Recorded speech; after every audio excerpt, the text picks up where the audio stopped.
আল্লাহ রাব্বুল আলামিন সূরা হামিম সিজদার মধ্যে বলেছেন, ইন্নাল্লাযীনা ক্বালু রাব্বুনাল্লাহ, নিশ্চয়ই যারা বলে, যে মুসলিম মুমিনরা বলে যে আমাদের রব আল্লাহ, রব্বুনাল্লাহ, আমাদের রব কে? আল্লাহ। সুম্মা ইসতাকামু, এরপর এই কথার উপরে অবিচল থাকে, যে ইস্তেকামা, আমাদের রব আল্লাহ, এটা বলার পরে আল্লাহ পাকের বিধানের উপরে অবিচল থাকে। সুম্মা ইসতাকামু, তাদের কি হবে? তাতানাজ্জালু আলাইহিমুল মালায়েকা, তাদের উপরে আল্লাহর রহমতের ফেরেশতারা নেমে আসবেন ইনশাআল্লাহ।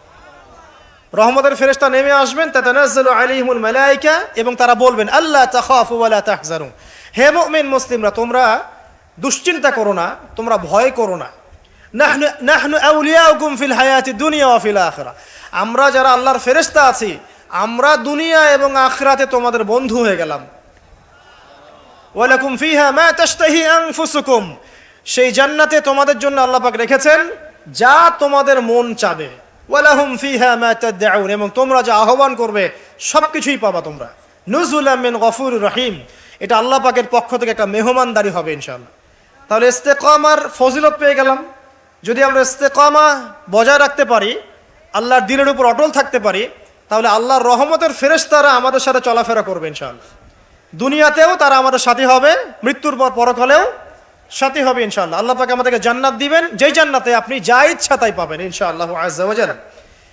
তো এটা তো বললাম, কাজটা তো কঠিন। কি কি কাজ করলে আপনি ইস্তেকামা পাবেন? এক নাম্বার, পয়েন্ট নাম্বার 1, সেটা হলো কায়েমন বাক্যে আল্লাহ পাকের কাছে দোয়া করে, ভিক্ষা চেয়ে, দৃঢ়তা চেয়ে নিতে হবে। কায়েমন বাক্যে আল্লাহর কাছে দোয়া করে, তওবা করে, ইস্তেগফার করে ইস্তেকামা, দৃঢ়তা চাইতে হবে, দোয়া করতে হবে। এই দোয়াটার সবচেয়ে সেরা দোয়া কোনটা? যেটা আমরা নামাজে করি। কি বলি? ইহদিনাস সিরাতাল মুস্তাকিম সিরাতাল্লাযীনা আনআমতা আলাইহিম গায়রিল মাগদুবি আলাইহিম ওয়ালাদ-দাল্লিন। আল্লাহ আমাদেরকে সরল পথ প্রদর্শন করুন, একদম সোজা রাস্তা। কোন পথ? যে পথে আপনি পরিচালিত করেছেন কাদেরকে? আনআমতা আলাইহিম, যাদের প্রতি আপনি অনুগ্রহ বর্ষণ করেছেন, মানে নবীগণ, সিদ্দিকগণ, শহীদগণ, তাদের পথ হচ্ছে সিরাতুল মুস্তাকিমের পথ। গায়রিল মাগদুবি আলাইহিম ওয়ালাদ-দাল্লিন, তাদের পথে নয় যারা গজবপ্রাপ্ত এবং পথভ্রষ্ট, তাদের পথে আমাদেরকে চালাবেন না হে আল্লাহ, যারা গজবপ্রাপ্ত এবং পথভ্রষ্ট। তো প্রথমে ইস্তেকামা চাইতে হবে। এভাবে প্রত্যেক ফরজ নামাজে, নফল নামাজে, সুন্নত নামাজে আমরা আল্লাহর কাছে এই সোজা পথ চাবো এবং তার উপরে সুদৃঢ়তা আল্লাহর কাছে চেয়ে নিব ইনশাআল্লাহ। আরেকটা দোয়া করবো ইনশাআল্লাহ সেজদায় গিয়ে, সেটা হচ্ছে নবী সাল্লাল্লাহু আলাইহি ওয়াসাল্লাম প্রায় এই দোয়াটা করতেন। কোন দোয়া? তিনি বলতেন ইয়া মুকাল্লিবাল কুলুব সাব্বিত কলবি আলা দীনিক। কি বলতেন? আমার সাথে বলেন, ইয়া মুকাল্লিবাল কুলুব সাব্বিত কলবি আলা দীনিক। আরেকটা দোয়া করতেন নবী সাল্লাল্লাহু আলাইহি ওয়াসাল্লাম, ইয়া মুসাররিফাল কুলুব সাররিফ কুলুবানা আলা তাআতিক, অর্থাৎ হে হৃদয় সমূহের পরিবর্তনকারী, আবর্তনকারী, আমার কলবটাকে তুমি তোমার দ্বীনের উপর প্রতিষ্ঠিত রাখো। এই দোয়াটা বেশি বেশি করলে ইনশাআল্লাহ আল্লাহর পথে ইস্তেকামা পাওয়া যাবে ইনশাআল্লাহ। আল্লাহ পাক আমাদেরকে তৌফিক দান করুন, আমিন। এর পাশাপাশি আমরা করব তওবা এবং ইস্তেগফার। আমরা আল্লাহকে বলবো আস্তাগফিরুল্লাহ, বলেন আল্লাযী লা ইলাহা ইল্লা হুয়াল হাইয়ুল কাইয়্যুম ওয়া আতুবু ইলাইহি। তওবা করবো এভাবে মন থেকে যে হে আল্লাহ, আমি সারা জীবনে তোমার যে বিরুদ্ধাচরণ করেছি, বা তোমার যে বিধিবিধানের আমি পরোয়া করিনি, বা ফরজ ওয়াজিব আদায় করি নাই, আমি এখন থেকে তওবা করছি যে আমি সমস্ত পাপ থেকে তোমার দিকে মুখ ফেরালাম ইনশাআল্লাহ। এবং আগামী যতদিন আমি বেঁচে থাকবো ইনশাআল্লাহ, আল্লাহ তোমার এই বিধিবিধানের বাইরে আমি যাব না ইনশাআল্লাহ। এবং আমি নিজে অনুশোচনায় ভুগবো যে কেন আমি এতদিন তোমার পথ থেকে দূরে ছিলাম। ইনশাআল্লাহ যদি আপনার মন থেকে তওবা বের হয়ে আসে, আল্লাহ রাব্বুল আলামিন আপনার সমস্ত গুনাহকে নেকি দিয়ে পরিবর্তন করে দেবেন ইনশাআল্লাহ। আল্লাহ পাক এই তওবার মধ্য দিয়ে, দোয়ার মধ্য দিয়ে বান্দাকে ইস্তেকামা দান করেন, সুদৃঢ়তা দান করেন। এটা হচ্ছে 1 নাম্বার পয়েন্ট। 2 নাম্বার পয়েন্টে আসেন। 2 নাম্বারটা হচ্ছে আপনার কলব। এই যে দেহটা দেখছেন, এটা একটা রক্তে মাংসের দেহ। এই দেহটা কিন্তু অমর না। এটা কি অমর? না। আপনার ভিতরে একটা কলব বা আত্মা বলে ব্যাপার আছে না? আছে। এই কলবটার ব্যাপারে নবী সাল্লাল্লাহু আলাইহি ওয়াসাল্লাম বলেছেন, যখন আদম সন্তান কোনো গুনাহ করে তখন তার কলবের মধ্যে একটা দাগ পড়ে। কি পড়ে? দাগ পড়ে। আরেকটা যখন পাপ করে তখন আবার দাগ পড়ে, আরও একটা পাপ করে আবার দাগ পড়ে। এইভাবে যখন আপনি গুনাহ করতেই থাকবেন তখন পুরো অন্তরটা কি হবে? কলুষিত হয়ে দুর্গন্ধযুক্ত হয়ে যাবে। তো যখন আপনার কলব দুর্গন্ধযুক্ত হয়ে যাবে তখন সেখানে আপনার হিংসা, আপনার অহংকার, হ্যাঁ, আপনার গীবত, আপনার আল্লাহদ্রোহিতা, এই যে খারাপ রিপুগুলো আছে সবগুলো এই কলবে বাসা বাঁধবে। কখন বাসা বাঁধবে? যখন আপনার কলবটা কলুষিত হয়ে যাবে। আর কলুষিত হচ্ছে কেন? পাপের কারণে। কিসের কারণে? পাপের কারণে। তো এখন কলবটাকে আগে পরিচ্ছন্ন করতে হবে। আপনার কলবটাকে পরিচ্ছন্ন করলে পরে ইনশাআল্লাহ তাআলা আপনি দেখবেন যে আপনার অন্তরের মধ্যে আল্লাহর পক্ষ থেকে নূর আসছে এবং ইস্তেকামা, সুদৃঢ়তা আপনি পাচ্ছেন ইনশাআল্লাহ। এখন আমি আপনাদেরকে বলে দেই কয়েকটা কাজ, যেই কাজগুলোর মধ্য দিয়ে আপনি আপনার কলবটাকে আল্লাহর রাস্তায় অবিচল রাখতে পারবেন ইনশাআল্লাহ তাআলা। 1 নাম্বার, বেশি থেকে বেশি ইস্তেগফার করা, যেটা আমি একবার বলে দিলাম। 2 নাম্বার, আল্লাহর জিকিরকে বাড়িয়ে দেওয়া। আল্লাহর জিকির বাড়িয়ে দেওয়া বলতে চলতে ফিরতে আপনি আস্তাগফিরুল্লাহ পড়বেন, সুবহানাল্লাহ পড়বেন, আলহামদুলিল্লাহ পড়বেন, ওয়ালা ইলাহা ইল্লাল্লাহ আল্লাহু আকবার পড়বেন, লা হাওলা ওয়ালা কুওয়াতা ইল্লা বিল্লাহ পড়বেন, দরুদ শরীফ পড়বেন। ঠিক আছে? এই যে জিকির আজগারগুলো সকাল সন্ধ্যার, এগুলো করতে থাকলে আপনার কলবটা ইনশাআল্লাহ তাআলা পরিষ্কার হবে। আল্লাহ পাক কলব পরিষ্কার করার তৌফিক দান করুন, আমিন। এরপরে কি? এরপরে হচ্ছে বেশি বেশি কোরআন তেলাওয়াত। কোরআন তেলাওয়াত যদি বাড়িয়ে দেন দেখবেন আপনার কলবের মধ্যে যত ময়লা এটা আস্তে আস্তে ঝরে পড়বে ইনশাআল্লাহ। সবাই কোরআন তেলাওয়াত করতে পারি তো ইনশাআল্লাহ? আল্লাহ পাক সবাইকে বিশুদ্ধ করে কোরআন তেলাওয়াত করার তৌফিক দান করুন এবং প্রত্যেক দিন কমপক্ষে 1 পারা করে পড়ার চেষ্টা করেন। আল্লাহ পাক তৌফিক ইনায়াত করুন, আমিন। কোরআন তেলাওয়াত করেন, আপনার কলবের ময়লা ইনশাআল্লাহ চলে যাবে। আল্লাহ পাক তৌফিক ইনায়াত করুন। আর কয়েকটা কাজ কি? মৃত্যুর কথা বেশি বেশি স্মরণ করা।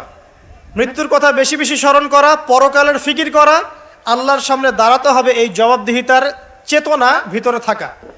বেশি বেশি কবর জিয়ারত করেন, মৃত্যুর কথা ফিকির করেন, পরকালীন চিন্তা করেন। আপনার কলবের মধ্যে যে নোংরা কলুষতাগুলো আছে ইনশাআল্লাহ তাআলা এগুলো দূরীভূত হয়ে যাবে ইনশাআল্লাহ। আল্লাহ পাক তৌফিক দান করুন, আমিন। যখন কলবটা পরিষ্কার হবে তখন আপনি কি করবেন? ইস্তেকামা পাবেন, আল্লাহ পাকের রাস্তায় দৃঢ়তা পাবেন ইনশাআল্লাহ। আল্লাহ রাব্বুল আলামিন আমাদেরকে 2টা বিষয় বোঝার তৌফিক দান করুন। 1 নম্বর কি বলেছি? দোয়া, তওবা, ইস্তেগফারের মধ্য দিয়ে আল্লাহর কাছে চেয়ে নেওয়া, তারপর নিজের কলবটাকে কি করা? পরিচ্ছন্ন করা। তারপরে কি? তারপরে হচ্ছে হ্যাঁ, কোরআন তেলাওয়াত। বেশি বেশি কোরআন তেলাওয়াত করলে আল্লাহর সাথে আপনি কথোপকথন করতে পারছেন। যে যত বেশি কোরআন তেলাওয়াত বাড়িয়ে দিবে ইনশাআল্লাহ তাআলা তার অন্তর তত পরিচ্ছন্ন হবে, আল্লাহর পথে ইস্তেকামা থাকতে পারবে। এরপরে যে কাজটা সেটা হলো রাসূলুল্লাহ সাল্লাল্লাহু আলাইহি ওয়াসাল্লামের সুন্নতের উপর আমল করা। কি করা ভাই? রাসূলের সুন্নতের উপরে আমল করা। সারা দিন রাত নবী সাল্লাল্লাহু আলাইহি ওয়াসাল্লামের যে সুন্নাহগুলো আছে এইগুলোর উপরে যদি আমল করতে পারেন ইনশাআল্লাহ তখন আপনি আল্লাহর পথে চলার ক্ষেত্রে ইস্তেকামা পাবেন ইনশাআল্লাহু আযজা ওয়া জাল্লা। এরপরে আমর বিল মারুফ এবং নাহি আনিল মুনকারের কাজ করা, মানে দিনকে কেন্দ্র করে সৎ কাজের আদেশ করবেন, অসৎ কাজে নিষেধ করবেন। যতটুকু পারেন, আপনাকে আল্লাহ পাক যতটুকু ইলম কালাম দিয়েছেন এটা দিয়েই আপনি সৎ কাজের আদেশ করবেন, অসৎ কাজে কি করবেন? নিষেধ করবেন। ইনশাআল্লাহ দেখবেন আপনি আল্লাহর পথে ইস্তেকামা পাচ্ছেন। আর কি? আর হচ্ছে নামাজ, 5 ওয়াক্ত নামাজ, এর মধ্য দিয়ে আপনি আল্লাহকে পাবেন। ওয়াস্তাঈনু বিস-সাবরি ওয়াস-সালাহ। আল্লাহ পাক বলেছেন আল্লাহকে ডাকো এবং চাও কিভাবে? সবরের সাথে এবং সালাতের মধ্য দিয়ে। যত নামাজ বাড়িয়ে দিবেন, জামাতে পাবন্দি করবেন, নফল বাড়িয়ে দিবেন, সুন্নত বাড়িয়ে দিবেন, আল্লাহ পাক ইনশাআল্লাহ আপনাকে দিনের পথে চলার ক্ষেত্রে ইস্তেকামা দান করবেন ইনশাআল্লাহ। আরেকটা বিষয় বলে সামনের দিকে যাই, সেটা হলো দিনের ইলম অর্জন এবং প্রচার প্রসার। আপনি যত বেশি দিনের জ্ঞান অর্জন করবেন এবং প্রচার প্রসার ঘটাবেন ইনশাআল্লাহ তাআলা আপনার কলবের মধ্যে ইসলামের প্রতি ইস্তেকামা আসবে ইনশাআল্লাহ।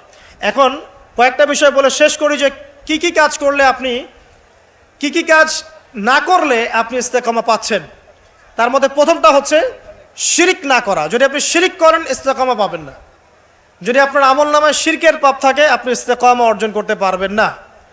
আর আমরা বারবার বলেছি যে মুসলিমরা এখন কথায় শিরিক করছে, কাজে শিরিক করছে এবং মুসলিমরা এখন আকীদার মধ্যেও শিরিক করছে। কথায়, কাজ এবং আকীদার শিরিকের এই ক্লাসিফিকেশনগুলো জানতে হলে কিতাবুত তাওহীদ নামে একটা বই আছে, এই বইটা পড়লে ইনশাআল্লাহ জানতে পারবেন। আল্লাহ পাক তৌফিক ইনায়াত করুন, আমিন। শিরিক করা যাবে না, ইস্তেকামা পেতে হলে শিরিক করা যাবে না। তারপরে কি করা যাবে না? বেদাত। নবী সাল্লাল্লাহু আলাইহি ওয়াসাল্লামের সুন্নতের মধ্যে কোনো প্রকার বেদাতের সংযোজন ঢুকানো যাবে না। যদি বেদাতি আমল করতে থাকেন আপনি আল্লাহর পথে ইস্তেকামা পাবেন না। 2, 3 হচ্ছে হারাম রিজিক। যদি আপনি হারাম রিজিকে অভ্যস্ত থাকেন বা লিপ্ত থাকেন, এই রিজিক দিয়ে আপনার যে দেহ এবং আত্মাটা গঠিত হবে, এই দেহ আত্মা মন নিয়ে আপনি আল্লাহর পথে ইস্তেকামা পাবেন না। অতএব রিজিকের ক্ষেত্রে সচেতন হন। আল্লাহ রাব্বুল আলামিনের ওয়াস্তে সমস্ত হারাম রিজিককে ত্যাগ করে তওবা করে ফিরে আসেন, হালালে সন্তুষ্ট থাকেন, অল্পে তুষ্ট থাকেন, ইনশাআল্লাহ আল্লাহ পাক আপনার অল্প আমলকেই জান্নাতের ওসিলা বানিয়ে দেবে ইনশাআল্লাহ তাআলা। 3 নাম্বার বললাম হারাম রিজিক থেকে দূরে থাকা। 4 নাম্বার প্রবৃত্তির অনুসরণ না করা। প্রবৃত্তি মানে মন যা চায় তা করা। মন যা চায় তা করা যাবে না, বরং আল্লাহ এবং তার রাসূল যা বলেছেন তাই করতে হবে। এই পৃথিবীতে মানুষ হিসেবে আমরা কেউই স্বাধীন নই। আমরা যে স্বাধীনতার কথা বলি না, ব্যক্তিগতভাবে ব্যক্তি হিসেবে কোনো মানুষ স্বাধীন নয়, সবাই আল্লাহ পাকের দাসত্বের অধীনে পরাধীন। তো যখন আপনি নিজের নফসের তাবেদারি করছেন, প্রবৃত্তির অনুসরণ করছেন, তার মানে আপনি স্বাধীনতার ভাব দেখাচ্ছেন, এর মধ্য দিয়ে আপনি শয়তানের দাসত্ব করছেন। এটা আপনাকে আল্লাহর পথে ইস্তেকামা দিবে না। মূল বিষয়টা হচ্ছে আল্লাহ পাকের দাসত্ব করলে পরে আল্লাহর পথে ইস্তেকামা আসে, নফসের প্রবৃত্তির অনুসরণ করলে পরে আপনার আল্লাহর পথে ইস্তেকামা আসবে না। প্রবৃত্তি বলছে নামাজ পড়ার দরকার নাই, আজান হচ্ছে শুয়ে থাকেন। প্রবৃত্তি বলছে যে মাপে একটু কম দিলে কোনো সমস্যা নাই। আপনার প্রবৃত্তি বলছে সবাই তো সুদ খায়, আমি খেলে কি সমস্যা। আর প্রবৃত্তি বলছে যে ওই সম্পদ এতটুকু নেওয়াই যায়, আত্মসাৎ করাই যায়। ঠিক আছে, তো এই যে প্রবৃত্তির কথাগুলো, প্রবৃত্তি বলছে পর্দা করার দরকার নাই, ফ্যাশন করে চলবো। প্রবৃত্তি বলছে আমরা টিকটক করি। প্রবৃত্তি বলছে আমরা ফ্রি মিক্সিং করি, হ্যাঁ, আমার এই যে বয়ফ্রেন্ড গার্লফ্রেন্ডের সাথে ঘুরে বেড়াই। প্রবৃত্তি বলছে এগুলা। তো প্রবৃত্তির অনুসরণ করলে পরে আপনি আল্লাহর পথে ইস্তেকামা পাবেন না। আর কি, আর হচ্ছে দিনের জ্ঞানের অজ্ঞতা। দিনের ক্ষেত্রে জ্ঞানের অজ্ঞতা থাকলে আপনি আল্লাহর পথে ইস্তেকামা পাচ্ছেন না। আরেকটা বড় বিষয় আছে, সেটা হলো যে আল্লাহ পাকের দিনটাকে মহব্বত না করা, আল্লাহর দিনকে মহব্বত না করা এবং দিনটাকে এগিয়ে নেওয়ার ফিকির যাদের মধ্যে নাই, তারা আল্লাহ পাকের রাস্তায় ইস্তেকামা পাবে না। এরকম আর অনেকগুলো কারণ আছে যেগুলো আমাদের আল্লাহর পথে চলার ক্ষেত্রে দৃঢ়তার পথে বাধা সৃষ্টি করে। এখন সর্বশেষ যে জায়গাটাতে আমি শেষ করতে চাই সেটা হলো, দেখুন, ইস্তেকামা অর্জন করলে পরে আমরা জান্নাত পাবো এবং ঈমানের উপর দৃঢ়তা পাবো। যদি না করতে পারি তাহলে আমরা আল্লাহর পথ থেকে ছিটকে চলে যাব। এখন আমরা যে আল্লাহ পাকের খলিফা হয়ে পৃথিবীতে এসেছি, আল্লাহ পাক যে আমাদেরকে কিছু দায়িত্ব দিয়ে পাঠিয়েছেন, এই দায়িত্বের ফিকির যাদের মধ্যে নাই, তারা কি আল্লাহর পথে দৃঢ়তা অর্জন করতে পারবে? পারবে না। এখন এই দায়িত্বগুলো কি কি কি দায়িত্ব পালন করলে পরে আমরা আল্লাহর কাছে সম্মানিত হব এবং আল্লাহর দিনে দৃঢ়তাও পাবো, ইস্তেকামাও পাবো এবং ইনশাআল্লাহ তাআলা পরকালে জান্নাতও পাবো। অল্প কথা শেষ করছি, একটু ধৈর্য ধরেন। 1 নাম্বার, দেখুন, আপনাকে দায়িত্ব কি দেওয়া হয়েছে? আপনাকে দায়িত্ব দেওয়া হয়েছে যে আপনার পিতা আদম আলাইহিস সালামকে আল্লাহ পাক যে জ্ঞানগুলো শিক্ষা দিয়েছেন সেই জ্ঞান আপনাকেও শিখতে হবে। এটা প্রথম কাজ। জ্ঞান শিখতে রাজি আছি তো ইনশাআল্লাহ? আচ্ছা, আপনাকে কি দায়িত্ব দেওয়া হয়েছে? আল্লাহ পাক নাজিল করেছেন অসংখ্য আসমানি কিতাব, তার মধ্যে সর্বশেষ হচ্ছে আল কোরআন, এবং এই কোরআনের জ্ঞান অর্জন করে কোরআন পড়া, এর উপর আমল করা, এর প্রচার প্রসারের দায়িত্ব আল্লাহ পাক আপনাকে দিয়েছেন, আমাকে দিয়েছেন। এই দায়িত্ব পালন না করলে প্রকৃত মুসলিম হওয়া যাবে? যাবে না। জ্ঞান অর্জন করা, কোরআনের জ্ঞান অর্জন করে এটা প্রচার প্রসার করা। আল্লাহ পাক আপনাকে দায়িত্ব দিয়েছেন কি? নবী সাল্লাল্লাহু আলাইহি ওয়াসাল্লামের রেখে যাওয়া যে দিন, এই দিনটাকে আল্লাহর জমিনে প্রচার করে এগিয়ে নেওয়া। এই দায়িত্ব পালন না করলে কি আমরা প্রকৃত মুসলিম হতে পারবো? পারবো না। আল্লাহ পাক আপনাকে দায়িত্ব দিয়েছেন, আপনি পরিবারের কর্তা। আপনার পরিবারে পর্দা ঠিক আছে কিনা, হালাল রিজিক ঠিক আছে কিনা, সবাই নামাজে কিনা, এটা দেখার দায়িত্ব কার? আপনার। আপনি যদি পরিবারের উপরে দায়িত্ব পালন না করেন, আপনি আল্লাহর দ্বীনের দায়িত্ব পালন করছেন না। আপনাকে আল্লাহ পাক দায়িত্ব দিয়েছেন আগামী প্রজন্মটাকে ইসলামের আদর্শে মানুষ করতে। যদি আপনি দায়িত্ব পালন না করেন, আপনি প্রকৃতপক্ষে ইসলামের দায়িত্ব পালন করছেন না। সবচেয়ে বড় কথা হচ্ছে আমর বিল মারুফ এবং নাহি আনিল মুনকারের দায়িত্ব আল্লাহ পাক আপনাকে দিয়েছেন।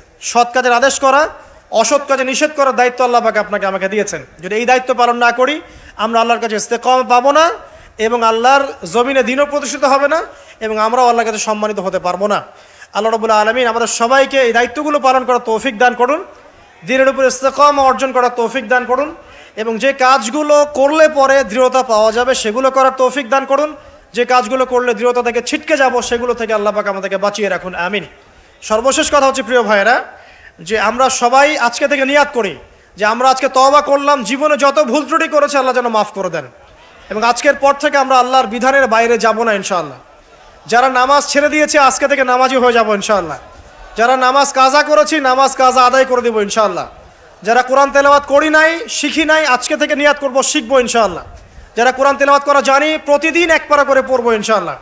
যারা সুন্নতের উপর আমল করছি, করার ক্ষেত্রে আমরা হেয়ালিপনা করছি, শক্ত করে নবীর সুন্নত আঁকড়ে ধরবো ইনশাআল্লাহ। দাড়ি রাখেন নাই, দাড়ি ছেড়ে দিবেন ইনশাআল্লাহ।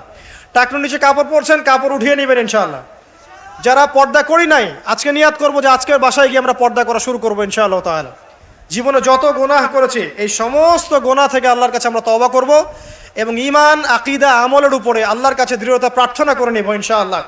আবারও বলছি, আল্লাহুম্মা ইহদিনা সিরাতাল মুস্তাকিম, ইয়া মুকাল্লিবাল কুলুব সাব্বিত কুলুবানা আলা তাআতিক, ইয়া মুসাররিফাল কুলুব সাররিফ কুলুবানা আলা দীনিক।